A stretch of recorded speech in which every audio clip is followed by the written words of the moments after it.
So let me start the registration. I did, and let me show you this introductory slide for a few seconds.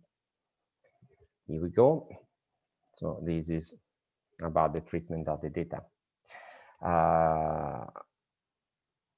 I think it's enough. I think that everybody is also free to leave in case it's not happy with it. We are not live, streamed live, but the recording will be on the YouTube channel of the School of International Studies today. So here I am.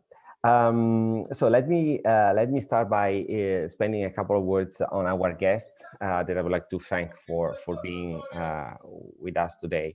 So Giovanni Faleg is at the European Union Institute for Security Studies since 2018, and he's responsible for the analysis and research on Sub-Saharan Africa. His research activities focus on the determinants of state fragility, particularly in Africa, and on the EU's engagement in the region. So conflict prevention, conflict management, they are somehow the bread and butter of his activity, but he's also an expert on a more general issue, that is the humanitarian development peace nexus. He gave a lecture some months ago on this, and very nice one. And this is also informing the integrated approach to conflict. He has previously worked at the World Bank for 4 years, from 2014 to 2018, in the Fragility, Conflict and Violence Unit. And then before going to the World Bank, he was at the Center for European Policy Studies in Brussels, focusing on the EU foreign policy and security. Giovanni holds a PhD in European Studies from the London School of Economics and Political Science in 2014. So Giovanni's knowledge and expertise are well known, and so we are delighted to have him today for this lecture. We also hope, and we had a couple of words beforehand, to explore further opportunities of collaboration with Giovanni and with the Institute in the future. And of course, we will let you know soon if that happens. So without further ado, I would like to thank again Giovanni for being here with us today to start the lecture. At the end of the lecture, we will have the opportunity to have a Q&A. You can both ask questions directly or writing in the chat as you like. And of course, the timing is more or less 45 minutes for the lecture, and 45 minutes for the discussion afterwards as well. So thank you, Giovanni. You have the floor. Thank you, Andrea. I hope you can hear me well, and it's a pleasure to be with you and to continue collaborating with the University on Trento, whether it's virtually or in person. I'm really delighted to do so, and also on behalf of the EUISS as an institution, we are really pleased that this cooperation is going forward. So thanks for your introduction, and I hope everyone here is safe and well, despite the current complex circumstances. Let me begin my lecture by saying that Pliny the Elder used to say that there is always something new coming out of Africa. Now, we can understand this as progress and economic development, but unfortunately, conflicts are very much included in the equation. So we can also expect that new forms of conflicts and security threats will come out from the continent at some point. And during my presentation, I would like to discuss African conflicts precisely under these lenses. So looking at what we can see today and the main conflicts that are taking place, but also what we will see in the future. So what are the emerging type of wars and conflicts and tensions that we will have to face, especially thinking about the relationship between European Union and Africa. To do so, I will structure my presentation in 4 parts, approximately 10 minutes each, so that we can have a 45 minutes presentation, then followed by questions and answers. In the first part, I will define what African conflicts are and how they relate to broader developments in the continent. In the second part, I will focus on the current ongoing conflicts, and specifically on 2 types of conflict that are particularly relevant for both Africa and Europe. The first one is violent extremism, and the second one is political violence. and I will provide examples from relevant countries and regions. In the third part, I will discuss Africa's future conflicts based on strategic foresight analysis that we conduct at EUISS. I will come back with an explanation later. And specifically, I will cover urban violence and geopolitical competition leading to proxy wars. And finally, in the fourth part, I will outline policy implications for the European Union with regards to crisis management, conflict prevention, and the relationship between Europe and Africa, leaving then some time for food for thought and Q&A. So let me share my screen and upload the slides. One moment as I'm trying to do that.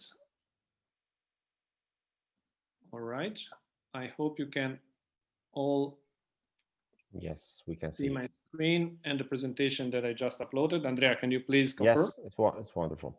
Fantastic, excellent. So let us start with part one of the presentation. And let's try and understand what conflicts we are talking about. Now, you know, of course, that conflicts is a broad concept and inherent in all societies and parts of human life. And the fact of putting Africa before the concept doesn't really help narrowing it down, since we're talking about a continent that has the largest share of conflicts in the world, and given the quantity and diversity of conflicts that take place in this continent. So let me give you some coordinates for this lecture. First, the lecture will focus on violent conflicts, which are causing human and economic loss. Violent conflicts can take various forms, including interstate wars, armed conflicts, civil wars, political and electoral violence, and can include many actors, such as states, non-state actors, militias, insurgents, and violent extremist groups. So the violent conflicts is what we're looking at today. Second, the lecture will mainly cover the geographical area of sub-Saharan Africa, therefore leaving aside North Africa, which will probably deserve a separate standalone lecture. And there are also some conceptual and methodological reasons for that. I will not spend time on them, but for the purpose of this introduction, we will focus on the sub-Saharan part of Africa. And third and finally, my presentation will address in particular those violent conflicts in sub-Saharan Africa that have a relevance for the strategic partnership between Europe and Africa, or where joint strategic interests are at stake. So, having done the proper exegesis of the title, let us now move to trends, and let us begin understanding what is the state of play with African conflicts. Now, sub-Saharan Africa has seen an increased number resulting fatalities and outreach of violent conflict in the past years, specifically in the past 5 years, and particularly in 2020. There are three factors that can explain this trend. And I'm mentioning factors that are net of the Arab Springs process, which will belong to the North Africa dimension, which we are not analyzing as I mentioned before. So these factors are first, the spread of violent extremism. Second, the increase in power contestation and political violence. And third, instability in the Sahel and in the broader arc of instability, which stretches to the Lake Chad Basin and up till the Horn of Africa. Now, as you know, violent conflicts have significant human costs. And those human costs, if we analyze the data in the recent years, are all on the rise. The three most visible ones are a rise in civilian death, which are systematically rising, and specifically in 2020, a rise in forced displacement caused by conflict, and a worsened food insecurity and famine. Now, I will provide data and example later in the presentation, but there are two slides here that can give you an estimate of how 2020 has not been a good year for conflicts using these indicators. So in the Lake Chad Basin slide, you can see that between 2019 and 2020, reported fatalities have increased 21%, while the number of internally displaced people rose 15%. And I must say it's interesting to know that 75% of total IDPs in the Lake Chad Basin are located in Nigeria. So you can really have an understanding of the burden that this exerts on this country. In Mozambique, 2020 has been the deadliest year in a decade, with more than double the fatalities reported in all of 2019 and way above the 10-year average. And 97% of these fatalities are concentrated in the northern Cabo Delgado province, where an insurgency is taking place. I will come to that later in the presentation. But beyond human costs, there are also other ones to consider, such as health, education, but also economics. Now, it has been proved that countries experiencing violent conflicts suffer a reduction in annual GDP growth between 2 and 4%, which becomes 8% if the conflict is severe. These were analyses done by the World Bank. Now, the economic costs are extremely important for Africa. For instance, if you consider them in light of the objectives of poverty reduction. This is important since Africa has been on a path of sustained economic growth, outperforming that of other continents over the past 25 years, making it possible for the continent to embark upon multifaceted transformations from the digital sectors to infrastructural development, and leading to the progress in regional integration through the creation of the African Continental Free Trade Area, which entered into force in 2019. And right now, 34 countries have ratified it, so we're really looking to an implementation of this area of free trade, which of course is jeopardized by rising conflict dynamics. So the destructive effects of civil conflicts on fiscal and economic development are well known, and specifically in the case of the free trade and continental integration, conflicts can threaten the implementation of economic integration by lowering interdependence between countries and making it harder to coordinate on macroeconomic policies. And then, moving beyond the human and economic costs, there is this body that is called COVID-19, which does not, of course, happen in isolation from conflict dynamics. Now, there are two things to say here. One is that you probably realize that compared to other continents, Africa seems to have been less affected by the virus if you took the data available. The problem is that those data are not necessarily reliable in health and epidemic terms. However, we do have data and evidence that is showing us that the trend of intensifying conflicts and increased insecurity has been observed since the beginning of the pandemic. As COVID-19 responses on the health side and on lockdown measures have created opportunities for armed actors and left civilians more exposed to violence. In West Africa, for instance, violence of non-state armed groups and militias was over 50% higher between 23rd of March and 25th of April than the monthly average beforehand.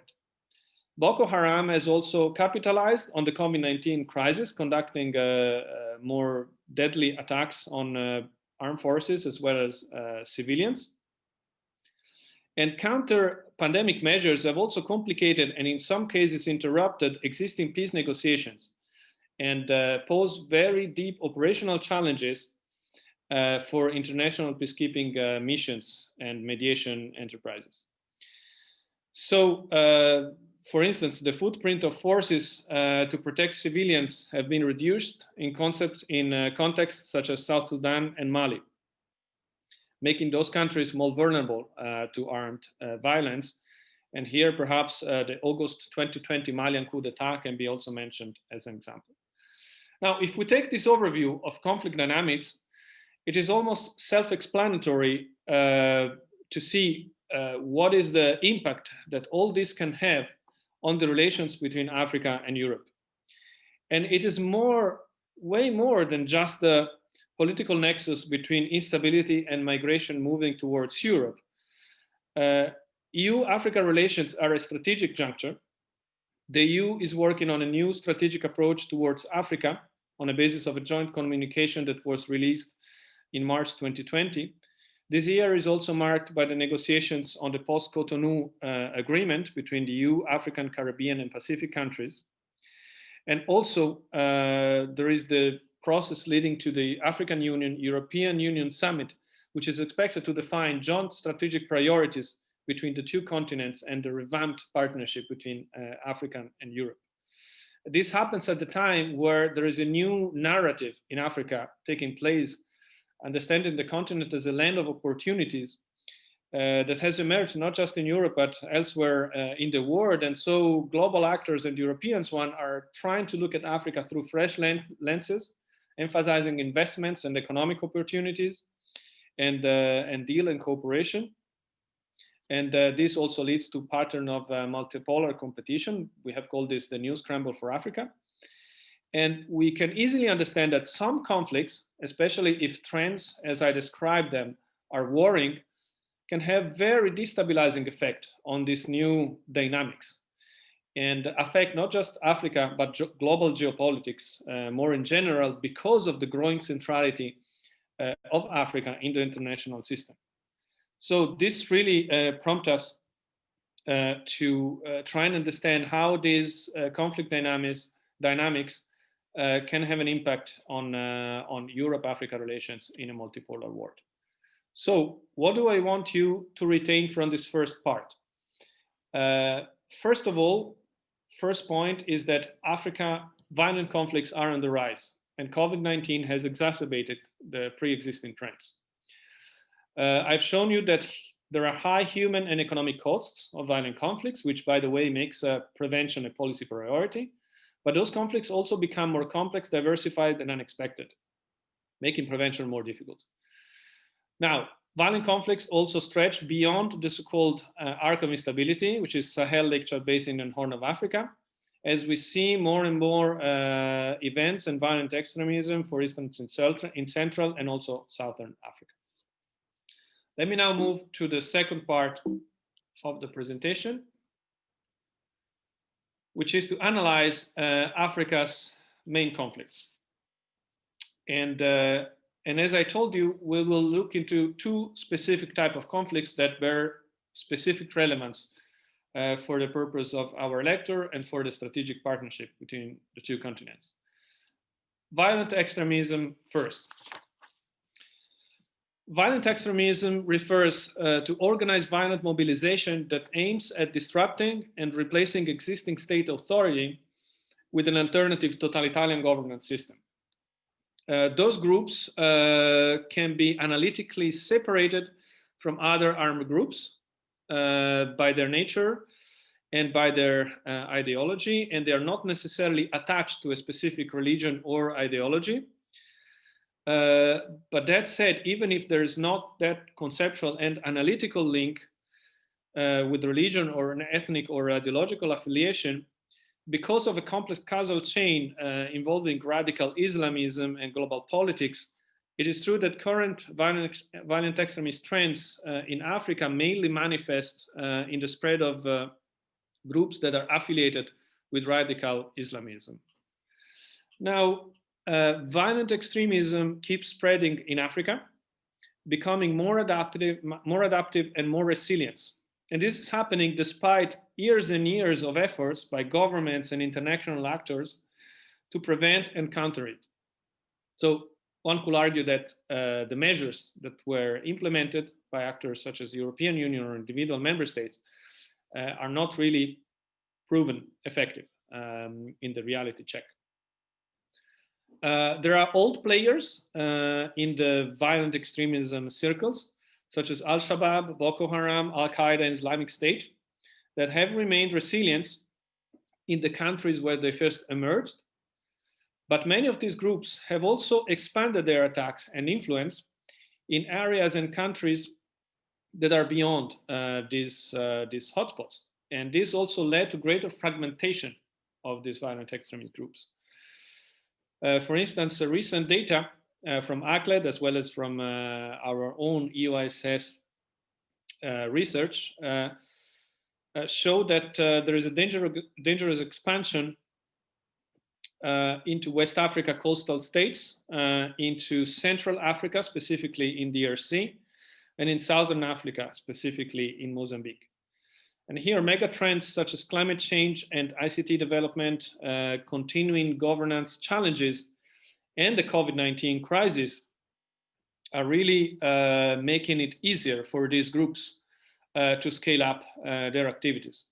Now, in the bottom left slides, you can have an interesting picture of this, two pictures actually, one showing jihadism in 2009 and the other one showing jihadism in 2019, to see how the phenomenon has enlarged. This is research done by my colleague Katarina Mustasilta at EUISS, based on a number of attacks that were carried out. So what are these data telling us? Well, they are telling us that if we focus on sub-Saharan Africa, right now, this is the second region in the world, the second higher region in the world for violent extremism attacks. And it's getting closer and closer to Middle East and North Africa as a hotspot of violent extremism. Apart from Afghanistan, 3 out of 4 countries that have experienced a substantial increase in terrorism in 2018 come from sub-Saharan Africa, and these were Nigeria, Mali, and Mozambique. Moreover, sub-Saharan Africa is home to 6 out of 13 groups that recorded more than 100 terrorism-related deaths in 2018. In Southern Africa, in particular, this is a region we really focus on at EUISS. Terrorism has increased, and this is very interesting because it's a region that was nearly terrorism and violent extremism free up to a few years ago. So you wouldn't think that anything related to violent extremism could happen there, and actually it is happening. Mozambique has is really scaling the impact of terrorism score. It was ranked 25th a while ago. Now it has done a +15 rank increase. And also rank increase has been witnessed in South Africa and Zimbabwe. And as you know, Tanzania has been also targeted by attacks of violent extremism in the bordering region with Mozambique. A region that, of course, is characterized by an insurgency of a group that it's not well known in terms of what its affiliations are, what are the driving causes of these insurgencies are. Some claim that it's affiliated to Al-Shabaab, some claim it's affiliated to Islamic State, but this is nonetheless constituted the main threat in the region and is scaled up very violently and very rapidly within the course of a year.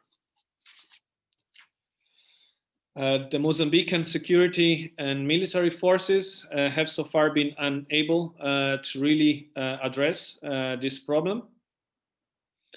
And although we don't know that there is no concrete evidence of affiliation of this insurgency to one or the other franchise groups, there are growing signs of contacts between local insurgents and violent extremism from other regions, meaning that we have a enlarging network, Pan-African network that is being created. This is very important really to highlight that violent extremism no longer confined to the hotspots, but really enlarging, a little bit like the virus, if you think about it.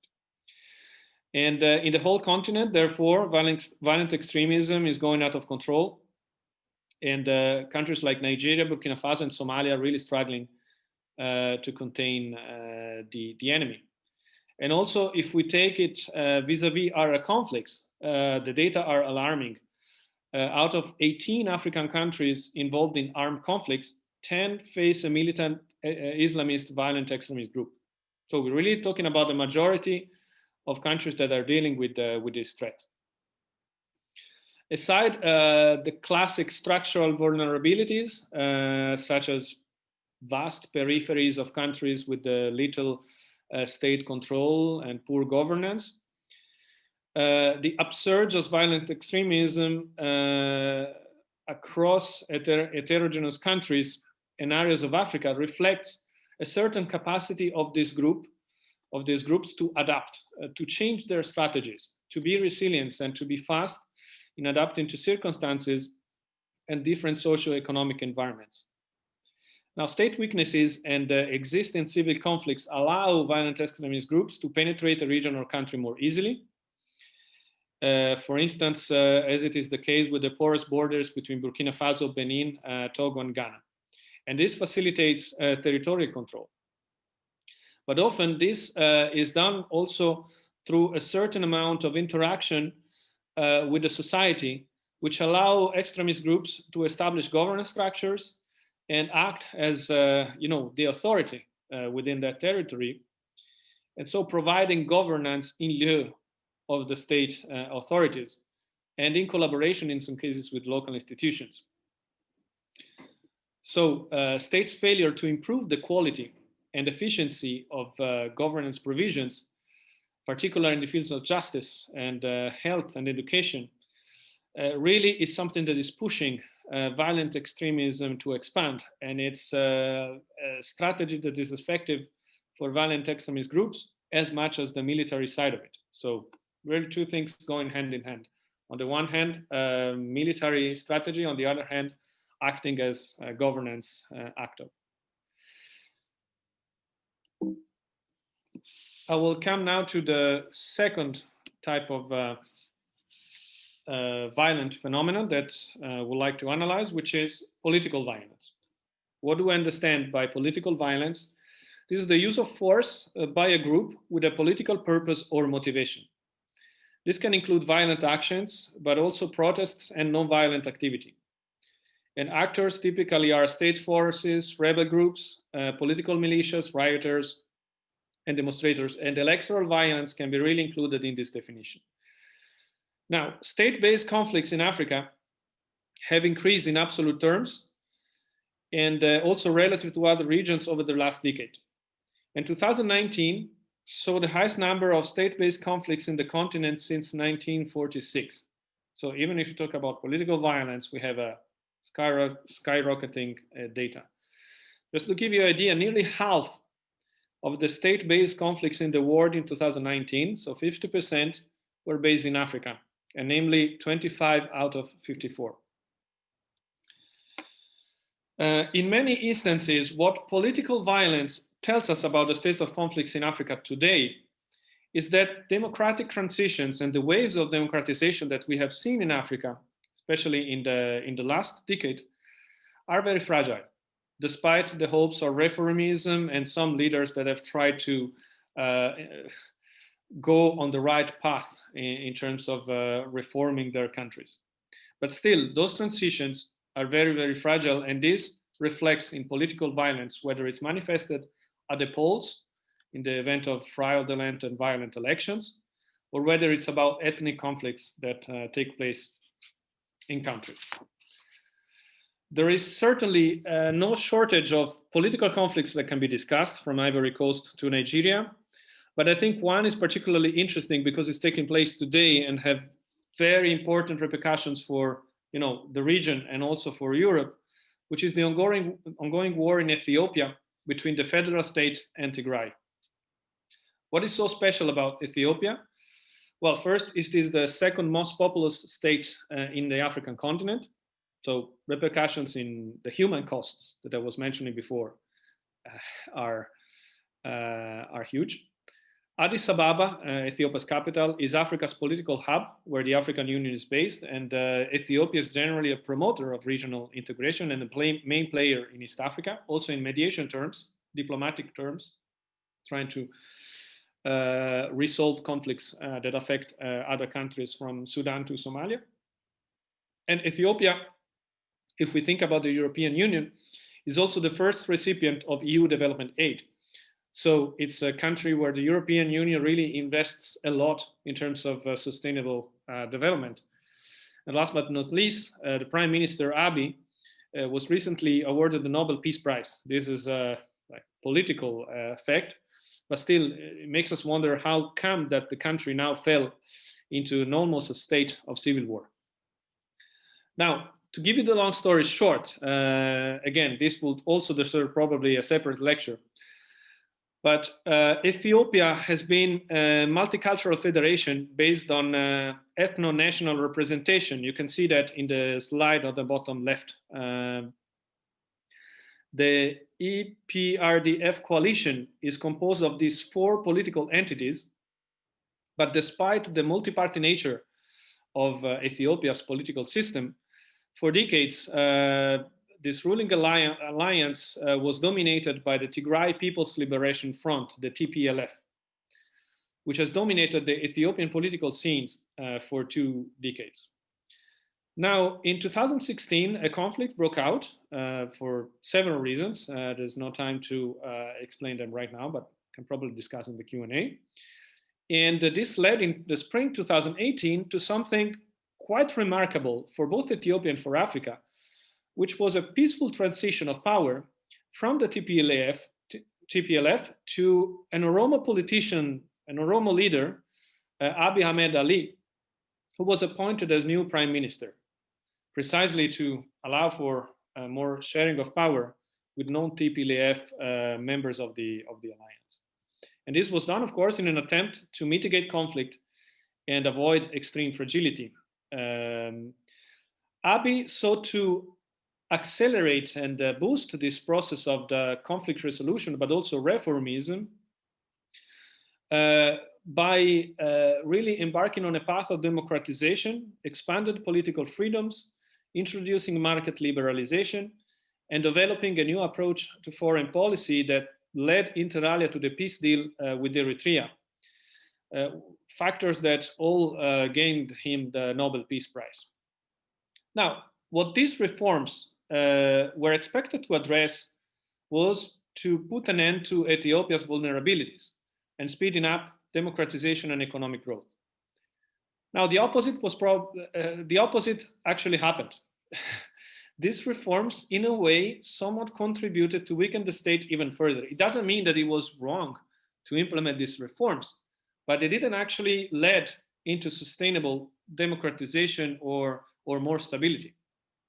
So insecurity and ethnic tensions had been rising, and also ethnic conflicts led to unprecedented crisis of internally displaced persons in the last 2 years. But the marginalization among all the events that happened, the marginalization of the TPLF in the ruling coalition was really the persistent elephant in the room. Despite representing only 6% of the Ethiopian population, Tigrayan rule between 1991 and 2018 created deep roots into the Ethiopian state and administration, particularly in the security and intelligence services, which are almost dominated by former TPLF and Tigrayan nationals. So short of a successful dialogue for national reconciliation, and with the peace deal between Eritrea and Ethiopia, aggravating the situation because it created a de facto anti-TPLF alliance, the Tigray issue was actually a time bomb. Eventually, a scenario of spiraling instability and relapse into conflict materialized as ethnic tensions kept rising to unmanageable levels, and the current leadership failed to rebuild, a state organization which would replace the TPLF all-dominated one. So what happened was that in March 2020, so a few months ago, elections which were scheduled for August 2020 was postponed due to COVID-19. So here we have the COVID element also coming into play. But legislators from Tigray, including the Speaker of the Upper House, withdrew from the national parliament in protest for the country not going to elections. And they decided to hold elections anyway in Tigray in September 2020. And they reported, of course, a wide victory of TPLF of 98% in the popular vote. The newly installed regional legislators in Tigray immediately declared that the federal government lacked the legitimacy to govern and refused to recognize it. So this prompted an escalation, and on November 4th, Ethiopian Prime Minister Abiy Ahmed launched a military offensive against the forces of TPLF in Tigray. And military action then precipitated and escalated, and now the country is in the brink of a civil war, which could have a huge implication on regional stability and produce shockwaves in the whole Horn and East Africa. We can get back to the consequences later also in the Q&A, but what I want to retain from this part to close it is that point one, violent extremism, despite international efforts to counter it, it remains more resilient and adaptable and poses a growing threat to African stability, particularly as it goes beyond traditional Sahel and Arab instability hotspots. We have seen political violence also on the rise, whether in the form of electoral violence or rebellions, and it's a sign of fragility of democratic transitions in Africa. And third, hopefully you have understand that violent conflicts in Ethiopia and Mozambique that have some deep, root causes, some of them easier to understand, some others a little bit more uncertain, can have repercussions for regional security. Now, let me get to the third part.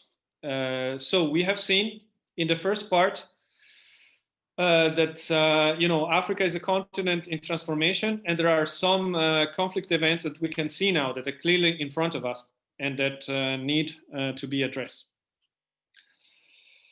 But being a continent in transformation, of course, one can think about progress, such as people getting more mobile phones or using apps to make payments or building high-speed trains.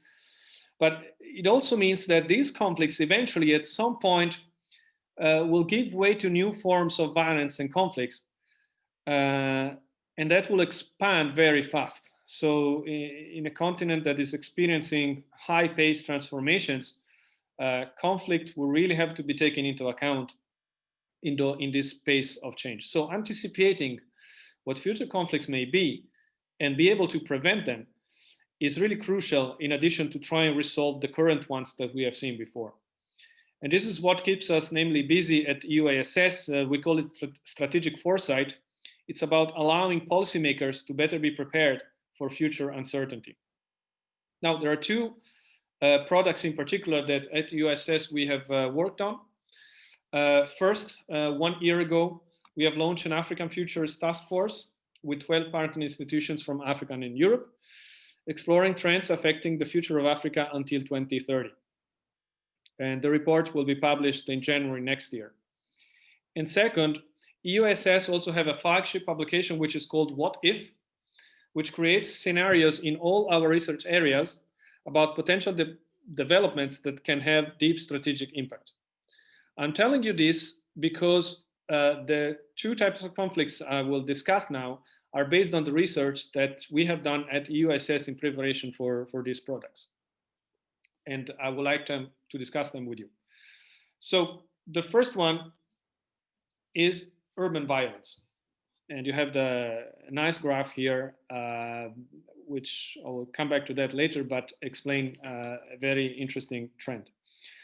So Africa is and will considerably be affected by urbanization. Although at present the continent population is mostly rural, urban population is growing fast. And for instance, urban dwellers are expected to be 824 million in 2030 and 1.5 billion in 2050, against 548 million in 2018. Now, this urban growth per se is not a negative phenomenon. It can actually lead to growth, to many types of innovation and increased productivity and trade. Nevertheless, it can also turn to be an obstacle. As far as African cities are concerned, there are in particular two problems that are likely to have an impact in the future. First, urbanization in Africa is occurring without a corresponding industrialization process. So over time, due to lack of opportunities and low capital investment, city dwellers, especially young people, can end up in the informal job market and forced to live in slums, and can have very limited access to basic services such as drinking water, electricity, sanitation, healthcare, and not have access to opportunity. Just to give you an idea, the share of Africans living in slums is still very high. South Sudan, Sudan, and Central African Republic are the top 3 African countries with the largest percentage of urban population living in slums. This, of course, is a cradle for social tensions. The second problem relates to how urbanization is managed. African cities, due to their dysfunctional form, which derives from poor urban planning, can represent a constraint for economic agglomeration, trade, and economic growth, hampering productivity. This can contribute to undermine social cohesion and represent a catalyst for urban violence. So new forms of conflict, social unrest, and exclusion are emerging in a fragmented and dysfunctional urban centers. At USS, we are currently working on a scenario of urban revolutions in Africa resulting from misplanned and lack of urbanization. You will be able to read more about that in the upcoming What If published in January 2021, but it's really about the continent experiencing several waves of urban revolutions, which of course has an impact both in terms of human and economic costs. And the funny thing is that most of these revolutions in the scenario that I created take place in Abidjan. And curiously, I received last week this visual that you have here on Ivory Coast riots from a colleague. Now, here is Protestant riots related to political violence, not necessarily to urban ones. But already in this visual, you can see that the urban dimension of protests is very high, because Abidjan has concentrated close to 20% of all riots this year. So we can already see a trend of riots moving to the big urban centers. Second future conflict is geopolitics and proxy wars. Global power competition and the new scramble for Africa. I can expand perhaps this a bit more if you have questions on it during the discussion. But these processes are creating new geopolitical dynamics in the continent that come together with conflict risks. Here again, there are some opportunities, so Africa being able to access more investments for infrastructural development, but this also comes with the risks for further tensions. I will give you 4 examples. Here I have 2 slides which mostly talk about Russia and China. Of course, it's not just about these 2 actors. I will mention that in a minute. But I think these 2 are particularly interesting from the point of view of consequences for the European Union. But let me start. First point, first type of geopolitical risk is that some areas in Africa are witnessing growing militarization and presence of great powers' military bases, which can have destabilizing effects on regional dynamics. This is the case, for instance, in the Horn of Africa, where Middle Eastern countries and national rivalries, which are exacerbated since the Yemeni conflict, are likely to clash in the long run and exacerbate regional fragmentation and divisions, worsening human security and deepening political instability. Somalia is a case in point where Turkey and the United Arab Emirates support 2 different factions, resulting in increasing polarization. And this is really a clear example.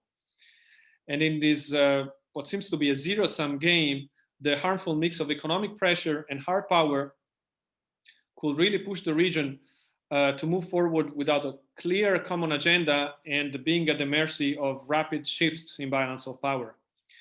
Also in the Bab el-Mandeb Strait, proxy confrontation between the Gulf states and Turkey, alongside the competition between China and the United States, the trade war, risks jeopardizing peace and stability in the Horn. Second, out of geopolitical competition, we are seeing a battle of strategic narratives, which is also taking place in Sub-Saharan Africa. Actually, I will argue that Sub-Saharan Africa is one of the main battlefields in this battle of strategic narratives. Here, there are attempts to discredit the EU and fuel anti-Western rhetoric through various forms in order to make geopolitical gains or widen the gap between Europe and Africa. A clear example is the Russian soft power and disinformation campaigns, leading to a growth in anti-European sentiment, which will not just harm Europe directly, but also create confusion and possibly very dangerous repercussions in political terms within countries, with tensions that will naturally ensue. Third, global power competition will be particularly strong in the Indian Ocean. So new alliances and dynamics are forming here. India and Japan have stepped up strategic dialogue in order to balance China, which is rising in the area. Russia and Saudi Arabia have also expanded their presence in the region. And in the coming years, we can expect the geopolitical relevance of coastal states and islands in the Indian Ocean to increase, given their location near transit routes. Fourth, competition on infrastructure development, whether physical or digital, will intensify, with China being in the forefront of it to fully implement its Belt and Road Initiative. Now, you know, Sub-Saharan Africa infrastructure gap is huge. The urgency for this infrastructure will push not just China, but other actors such as Brazil, India, Korea, Malaysia, Russia, Turkey, to increase contribution towards infrastructure development, driven, needless to say, by national interests, access to commodities and natural resources, and desire to enlarge their sphere of influence. Now, doing so without proper conditionality and assessment of the conflict sensitivity of these projects can really create very dangerous conflict risks and expose also African countries to some risks of debt traps. So over-reliance on foreign debts. This is not a conflict risk per se, but may lead to conflicts in the future. And it's very interesting to know that Zambia is already the first country which is on the brink of default in Sub-Saharan Africa. So there can be other more that can add to this country. Now, this was just to give you 4 examples of potential conflicts that may arise, not just from endogenous African conflict dynamics, but from the implications of multipolar competition. So outside in, if you want. What should you retain from this part? First, we have discussed urbanization. Cities will be the front lines of future African conflicts. Urban centers are prone to social tension and protests, so expect many conflicts to be in cities. The new scramble for Africa and multipolar competition is another source of conflict, which is a geopolitical one.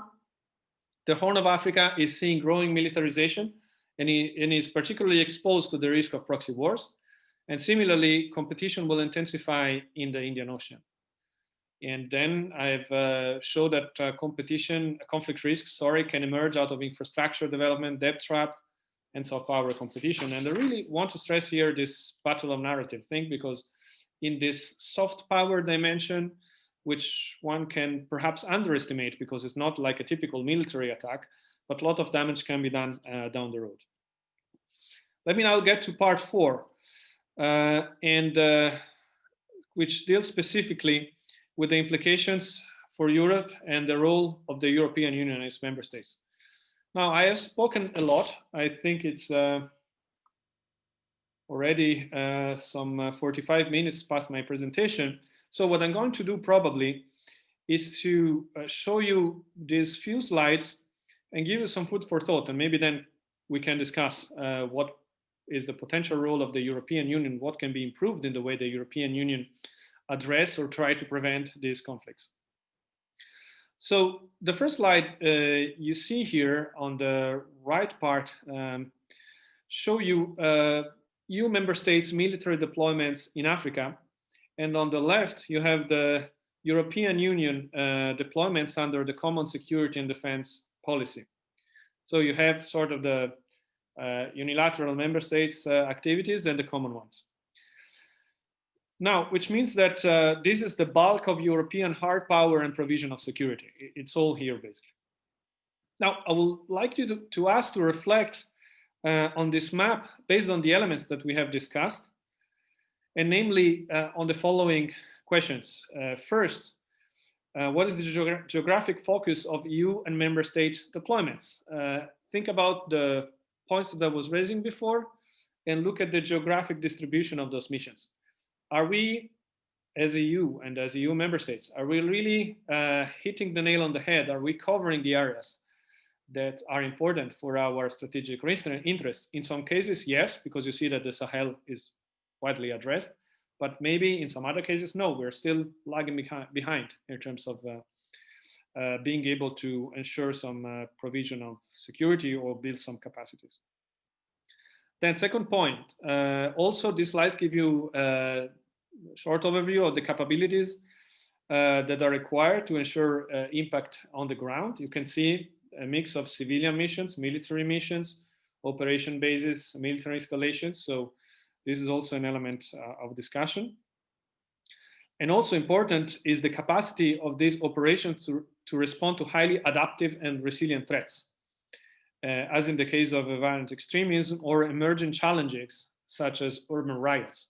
So think about the urban riots and ask yourself whether these instruments will be able to somehow contribute to either the prevention or response of these type of conflicts. I'm not entirely sure they would. So this is probably good for our discussion. The second slide I will show you here focuses on the Sahel.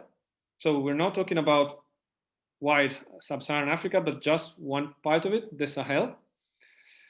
And it seeks to provide a detailed explanation of how the EU contributes to conflicts and instability beyond the sheer CSDP instruments as part of its integrated approach to conflict and crisis. And here really is at the core of the integrated approach is also the capacity not to just address conflicts, but also prevent them. So this is our manifestation at best of integrated instruments and tools to deal with crisis. There is not an area in the world where coordination of efforts is more sophisticated and nuanced than the Sahel. So this is the sort of best practice in terms of the integrated approach. Now, instruments mobilized or supported by the EU to support these objectives also include the African Peace Facility and the African Peace and Support Architecture. And you can see there are civilian and military missions under the CSDP, the development and economic instruments contributing to peace and security, trust funds, and different partnership initiatives. Here the question arises as to whether this approach to conflict prevention can work, given first the high transaction costs. Are we really going the right way in terms of prevention if the transaction is so costly and maybe sluggish? And also considering the little results on the ground. If you have followed the lecture, really, we are not talking about a good outcome of these instruments that have been in place for already several years. So, and I will probably now leave you with the words of the High Representative, Josep Borrell, who in a recent op-ed wrote that Europe's problem is not the lack of power per se. There are plenty of instruments, as we see here, to project influence both at the national and EU levels and to provide security. The problem, Borrell writes, is still in the lack of political will for the aggregation of its powers to ensure the coherence and maximize their impact. So we're really pointing at a situation in which we do have instruments in place. We try to apply and implement them at our best, but something still is missing, whether in the form of political will and capacity to build consensus within the European Union on how to deploy these instruments, but also the rapidity element. So how can we rapidly adapt to changing circumstances and conflicts on the ground? Now, what to retain from this last part, and then I will conclude the presentation. So here we have learned that the EU can leverage a wide range of instruments to implement the so-called integrated approach in its security engagement with Africa. However, this does not necessarily translate into results on the ground. And Africa becomes more unstable and threats evolve faster than policy frameworks. EU doesn't necessarily lack power. It's something more. It's something about, the capacity to ensure provision and also political will. And there are several ways that this can be improved, from rethinking our geopolitical concept in strategic planning, for instance, building more linkages between North and Sub-Saharan Africa, or considering the Indian Ocean as a priority area of intervention, or considering developments in countries such as Ivory Coast or Ethiopia as requiring more political action besides what we can deploy with the CSDP to be able to prevent further escalations. But really, there is something more that can be done, especially if we think about an ambitious strategy, joint strategy between Europe and Africa in the years ahead and as part of a growing multipolar world. And I will invite you to read the African Strategies CIO paper that we published recently for more information on that. And one final point, I will leave you with some food for thought that also can be discussed. What about the other conflicts that we haven't discussed? The menu is rich. We have maritime security, communal conflicts, climate ones, resource curse, or water conflict. So here, really the effort is, can we imagine where the next threats to African security may come from? And how can we build a stronger partnership between Europe and Africa in order to be better able to address them? And I will end here. Thanks a lot. Thank you very much, Giovanni. It was really fascinating and insightful. I do have a number of questions that I'm not asking first because we would like always to give the priority to students and colleagues, but it was really a very interesting talk. I stopped the sharing, but in case you need of course, the slides back, you can always share again. For sure, if I may say so, you will have to come back again and again because you may raise so many issues that deserve an additional lecture that we will exploit your kindness again. So let me stop here the recording because usually we leave the Q&A session now recorded in order, to be also more spontaneous. So thank you, and let me just